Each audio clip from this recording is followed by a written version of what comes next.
Film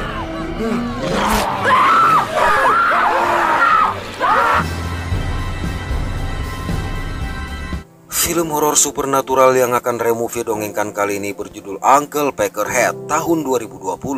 Oke, langsung saja. So, kita buka pintu teaternya. Suatu malam terlihat sosok dengan kuku panjang memakan bagian tubuh seseorang. Kemudian sosok itu pergi menggunakan sebuah van. Keesokan hari di sebuah toko kue, sang pemilik mengumpulkan 3 orang karyawan dia untuk memuji kue buatan seorang karyawan bernama Judy. Namun mata Judy justru tertuju pada sebuah studio konser di mana seorang promotor tengah mengawasi pemasangan banner.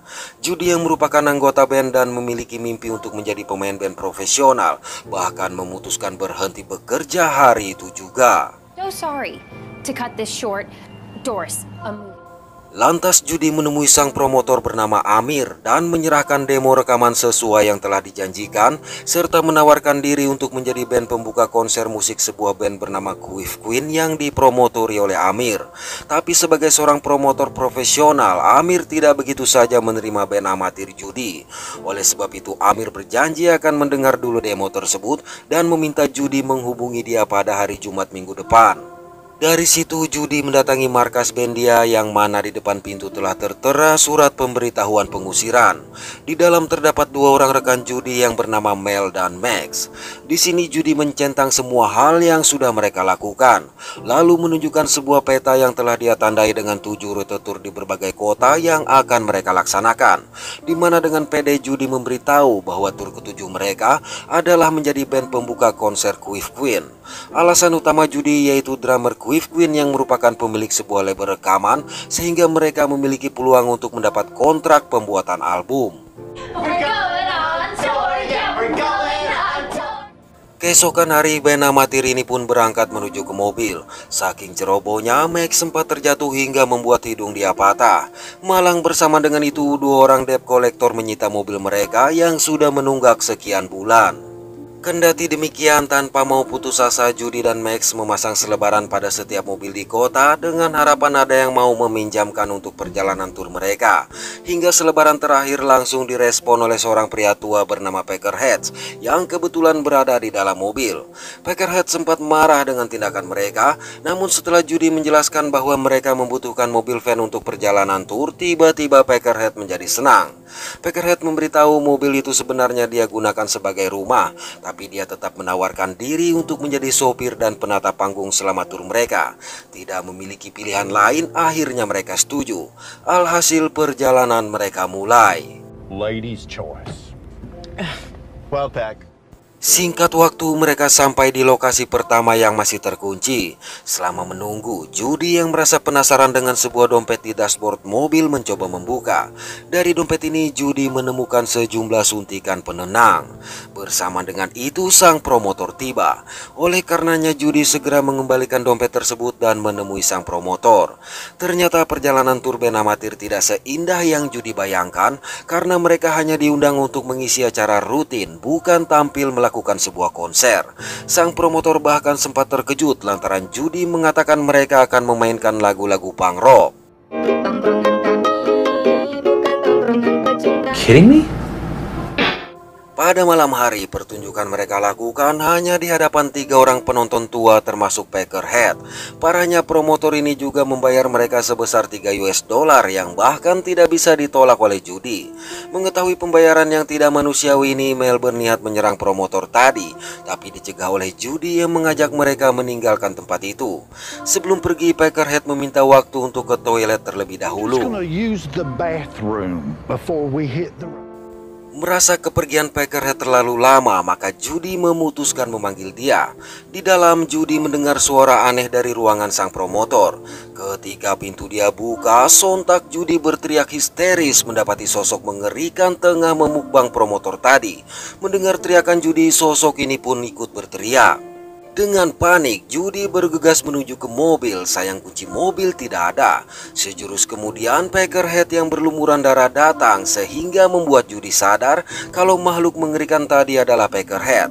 Peckerhead berusaha mengatakan sang promotor masih hidup dan hanya dia hajar. Tapi masih dengan panik, Judy memberitahu bahwa promotor tadi telah dimukbang oleh Peckerhead. Bingung dengan hal ini, maka mereka memutuskan masuk untuk membuktikan. Begitu masuk, mereka pun menjadi mual mendapati kondisi sang promotor sudah tercabik-cabik. Akibat hal ini, Judy berniat merebut kunci mobil. Namun Peckerhead memohon agar diberikan waktu untuk memberikan penjelasan serta mentraktir mereka makan. Jika dia masih dianggap bersalah, maka mereka boleh menurunkan barang dari mobil dan berpisah dengan dia. We can unload your stuff and go our separate ways. Pada sebuah rumah makan, Peckerhead menjelaskan bahwa setiap tengah malam dia akan berubah menjadi makhluk tadi selama 13 menit.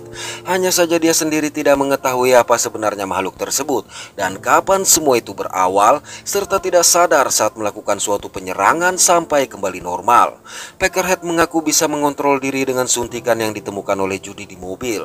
Tapi malam itu Peckerhead sengaja tidak menggunakan suntikan lantaran merasa marah atas tindakan promotor tadi terhadap mereka yang sudah dianggap sebagai teman. Peckerhead juga telah mengambil uang sang promotor dengan alasan untuk biaya tur mereka selama beberapa hari ke depan. Peckerhead berjanji kejadian malam ini tidak akan terulang lagi, terlebih terhadap mereka bertiga. Mendengar ini, Max dan Mel setuju untuk memberi kesempatan kepada Peckerhead sehingga Judy tidak dapat menolak keinginan mereka. Keesokan hari, perjalanan mereka lanjutkan hingga sampai ke sebuah rumah milik seorang pemain band kenalan Judy yang bernama Nick. Di sini mereka menginap satu malam lantaran kebetulan band mereka menjadi band pembuka acara konser band Nick. He not one of the most beautiful men we have ever laid out. Pada malam hari, mereka menikmati waktu bersantai di kolam renang. Manakala Judy dan Nick mulai saling menggoda, sedangkan waktu sudah mendekati tengah malam, secara mengejutkan Peckerhead muncul dari dalam air mengingatkan Judy untuk menyuntik dia. Selesai disuntik, Peckerhead pun tertidur pulas di dalam mobil. Begitu kembali ke rumah, Judy mendapati Nick yang bersantai di sofa. Setelah cukup lama mengobrol, akhirnya terjadilah hal yang diinginkan kedua anak muda tersebut. Namun di tengah pertempuran, tiba-tiba Judy melihat Peckerhead yang sudah berubah menjadi monster berdiri di luar memandangi mereka sembari tersenyum. Oleh sebab itu, Judy bergegas keluar untuk memastikan di mana ternyata Peckerhead masih tertidur pulas. Singkat waktu keesokan hari setelah melakukan tur, mereka pun berpamitan dengan Nick dan kembali melanjutkan perjalanan. Pada malam hari, mereka memutuskan untuk beristirahat di sebuah lahan parkir. Merasa cukup lelah, Judy berpamitan dengan rekan-rekan dia agar tidur terlebih dahulu. Oleh karenanya, Mel menawarkan diri untuk mengurus Peckerhead di tengah malam itu. Keesokan pagi, Judy begitu terkejut melihat Max dan Mel tengah menyirami tubuh Peckerhead yang berlumuran darah. Merasa bingung, Judy mencoba bertanya, lantas mereka menceritakan kejadian semalam. Jadi di malam sepeninggalan Judy, Max dan Mel menolak untuk menyuntikkan Peckerhead. Tidak berselang lama, dua orang anak muda datang ke area parkir dan membuat gaduh dengan memutar musik yang begitu keras. Kedua anak muda ini juga melempar kaleng minuman ke arah Max. Untuk itu Peckerhead mencoba menegur, tapi akibat mereka tidak peduli, maka Peckerhead langsung mematikan musik. Alih-alih menghormati orang tua, keduanya justru mengucapkan kata kasar kepada Peckerhead. Bersamaan dengan itu, Peckerhead pun berubah, lalu dengan ganas menyerang dan menghabisi kedua anak muda tadi.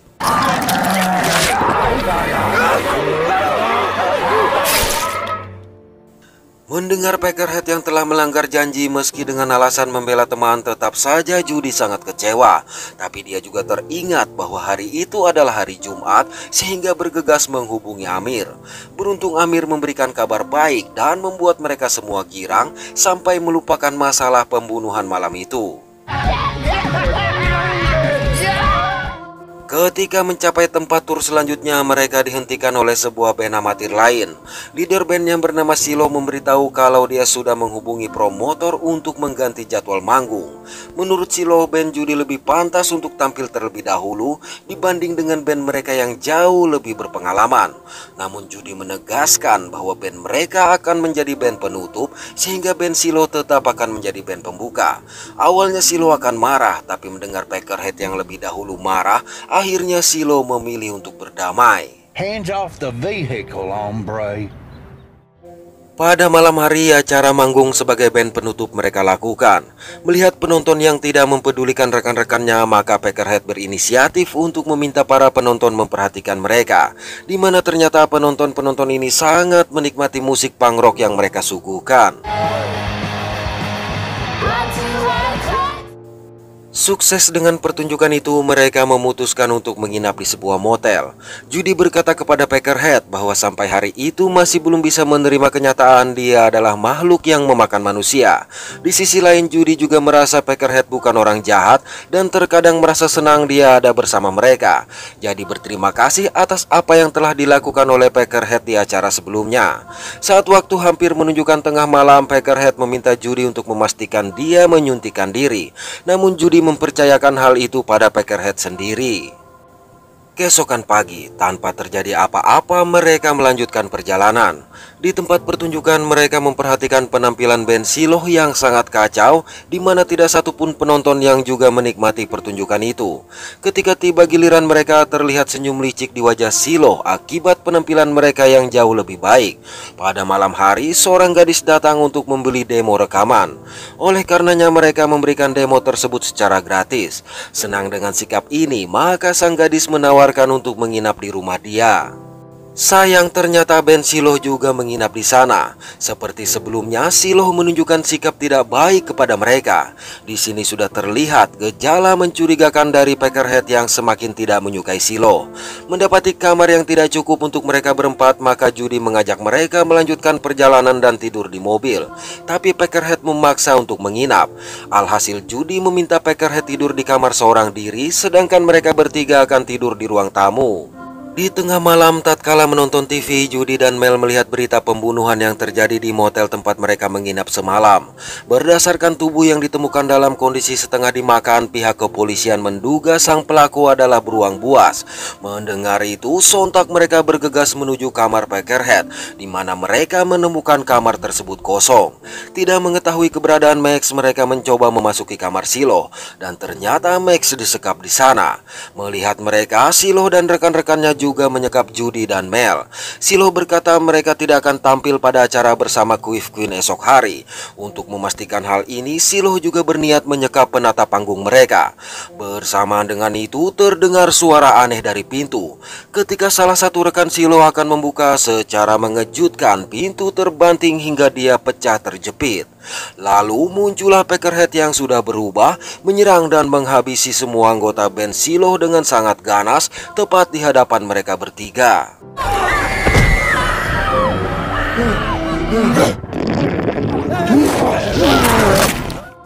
Keesokan hari, dengan suasana suram dan penuh noda darah serta kotoran, mereka melanjutkan perjalanan. Peckerhead juga menyekap si gadis bersama sang nenek di mobil. Tidak lama kemudian, Judy menemukan surat mobil yang ternyata atas nama orang lain. Akibat hal ini, Peckerhead mengaku bahwa mobil itu bukan milik dia dan suntikan yang selama ini dia gunakan hanya berisi air. Menyadari mereka telah dimanfaatkan oleh Peckerhead untuk mendapatkan daging manusia, maka Judy berniat berpisah. Tapi Peckerhead kembali membujuk dan mengingatkan bahwa acara malam ini adalah momen yang sangat mereka impikan. Mendengar itu, akhirnya mereka memutuskan untuk menyelesaikan impian tersebut terlebih dahulu, namun melarang Peckerhead ikut masuk. Sampai di lokasi, Amir sempat bingung melihat penampilan Judy yang penuh darah dan kotoran. Namun Judy mengaku hanya tercebur di lumpur dan siap untuk manggung. Di tempat ini, Judy juga bertemu dengan drummer Quiff Queen yang bernama Jen. Judy bahkan menjadi sangat senang mendengar Jen yang menyukai demo mereka, serta mengajak untuk bertemu karena karya mereka sesuai dengan keinginan label rekaman dia. Sayang, perhatian Judy teralihkan melihat Peckerhead yang memasuki ruang ganti, sehingga harus meninggalkan pembicaraan yang hampir saja menjadi titik balik dalam kehidupan dia. Di dalam, Judy menegaskan bahwa mulai hari itu Peckerhead keluar dari band serta harus melepaskan si gadis dan sang nenek, atau dia akan melapor kepada polisi. Mendengar itu, Peckerhead tiba-tiba mengancam agar mereka menarik lagi ultimatum tersebut lantaran sudah mendekati tengah malam. Khawatir Peckerhead kembali melakukan serangan terhadap orang-orang di studio, terpaksa mereka membiarkan Peckerhead tetap bersama. Di belakang panggung, tanpa diduga dua orang polisi datang menghentikan dan bertanya apakah mobil van di luar milik mereka. Parahnya lagi, Peckerhead berjalan pergi meninggalkan mereka. Tidak dapat mengelak, akhirnya impian ketiga pemain band ini hilang, manakala dua orang polisi tersebut menggiring mereka dengan tangan di borgol.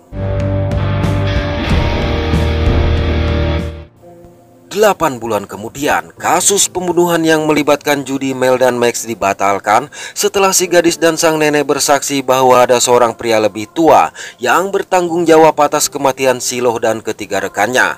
Sedangkan mereka adalah sandera dari pria tua misterius itu, baik selama dan setelah pembunuhan, sehingga dibebaskan. Setelah kebebasan dan sejak impian mereka hancur, mereka memulai kembali karir dari panggung kecil ke panggung kecil lain. Hingga pada suatu malam, Judy melihat Peckerhead berdiri di antara kerumunan penonton, di mana waktu tepat menunjukkan tengah malam. Bersamaan dengan itu, tanpa bisa berbuat apa-apa, mereka pun kembali menjadi saksi keganasan Peckerhead terhadap para penonton.